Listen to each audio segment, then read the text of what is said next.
Hello everyone, welcome to HTW Reviews, a show where I review movies, games, and the WWE pay-per-views right after I watch them.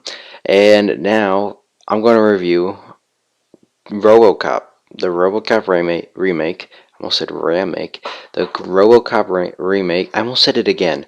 The 2014 Robocop remake. Okay, I said it right. Anyways, I'm going to review that today because I just saw it today and I kind of wanted to talk about it. Um, when I heard that they were going to make a Robocop remake, I was like, come on, please don't do this. But they did it, and I gotta admit, once I saw the trailer for this movie, I was kind of stoked. I really wanted to see it, and this movie was really good. I'm gonna be honest with you, it wasn't amazing or anything, but this really surpassed lots of people's expectations. And I looked like on IMDb, it has like a 6.7. I'm kind of surprised. It should be at least in like the high to low sevens. It should be at least a 7. I mean, come on, 6? This movie definitely deserves more than that. And people are saying that this movie is bad. Now, let me tell you why. Because just like Dread, people are going to say this movie is bad because they love the original. Or actually, the original Dread was awful. The new one was sweet. Kind of like with this one. I mean, the original Robocop was awesome. So that's why people were like, why should you make a new one? I mean, I wasn't too big of a fan of the original one. But, I definitely enjoyed it. And with this one, it's very weird. It does have a lot. It has like a lot of similarities to the original one, and it has lots of similarities. And this is a whole entirely different story. I mean, he gets in a car bomb instead of getting shot. But this is PG-13, and let me tell you, the PG-13 in this movie, I mean, it was not like PG-13. Like it could have been rated R if they added more gore to it. But like the PG-13, you can like it wasn't a big factor because there's still lots of parts where you're like, this could be rated R still. It was very weird how it works, and this is a totally different story than the original RoboCop. And I felt like with all the actors, they did amazing. Gary Oldman was sweet, although sometimes in the green screen for a movie this big, there was just I think it was just one shot or this one scene where you could tell that Gary Oldman was on a green screen. Like you couldn't see the green, but you could tell he was on a green screen.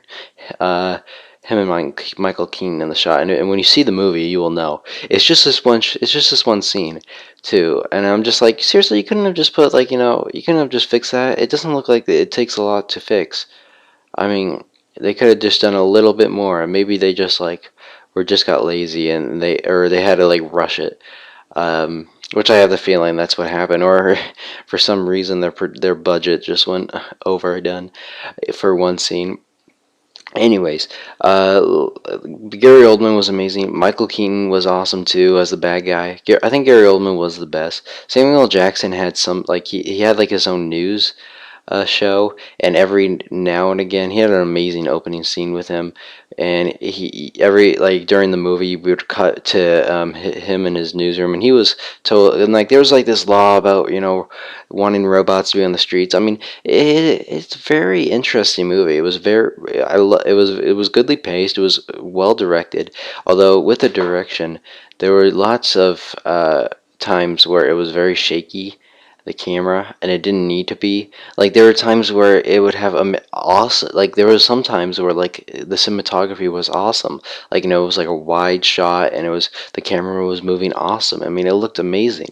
And then there were times where it just had handheld shaky cam, and it was even during like when people were talking, and I was just like, it just didn't look clean at some parts. At some parts it did, and some parts it didn't. Right, and I'm not. I like shaky. I don't hate shaky cam. I mean, I love Paul Greengrass's films. I think he does it the best.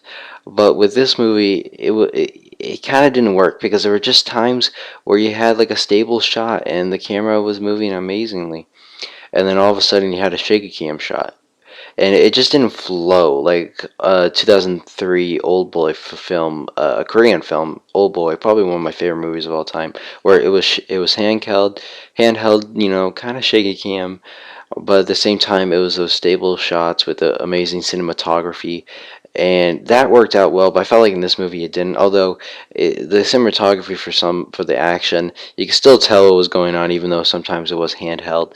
Um, but yeah, that's just my opinion.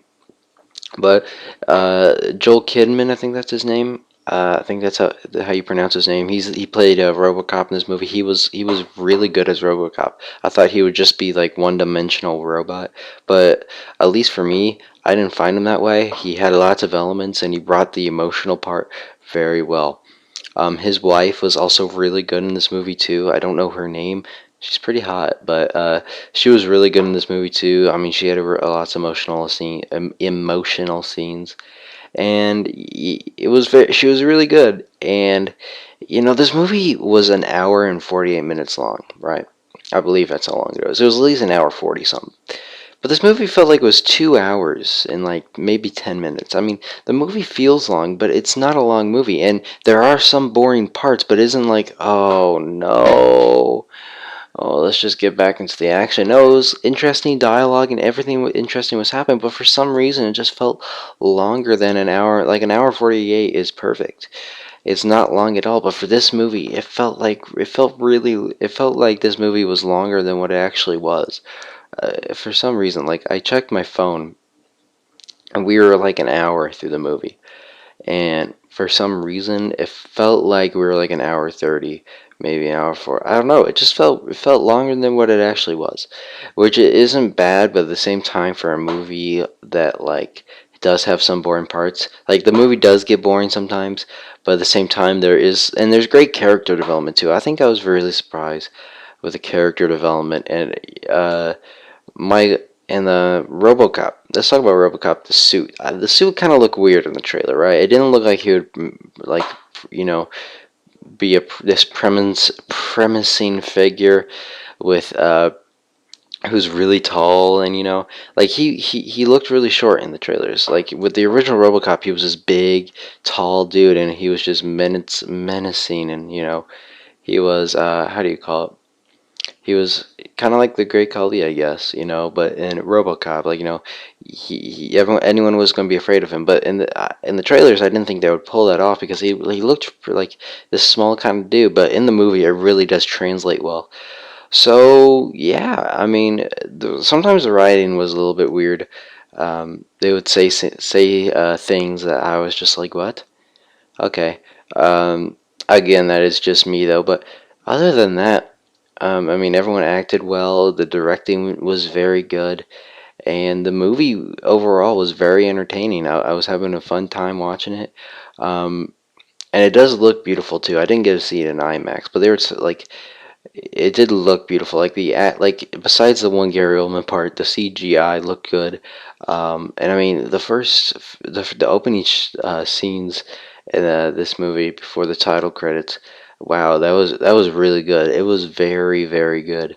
It was very well done, and so was this movie. The movie was very well done. I'm really surprised. Although besides just some of the shaky cam, I could have got rid of. They really did not need to use handheld shaky cam.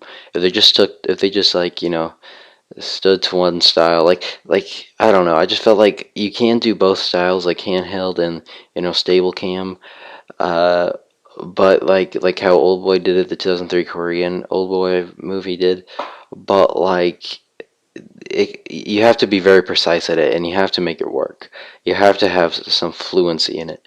And in this movie, it didn't really have too big of a fluency, but it didn't really change my influence of my overall rating of the movie. So my rating scale is going to be a percent, because everybody uses out of 5 stars, or they use A plus, B plus, C, the great, but I'm going to use percent. So I'm going to give RoboCop a 75%. It was a very solid movie. It is one of my favorite movies this year. I haven't seen Lego Movie. I'm going to be seeing that on Saturday. Uh, but this is pretty much the only movie I've really seen this year, besides like Lone Survivor and Her. I have not seen those movies yet. I will see those when it comes around to Oscar season. But yeah, guys, hope you guys did all enjoy. I'm going to be doing some more movie reviews when I do see some more movies. Probably going to see again. I'm probably going to see Lego Movie on Saturday, and I'm gonna expect a review for that movie. All right, so this video is about to be 10 minutes. Hope you guys did all enjoy. Make sure to like and subscribe, and I will see you guys all next time. Peace.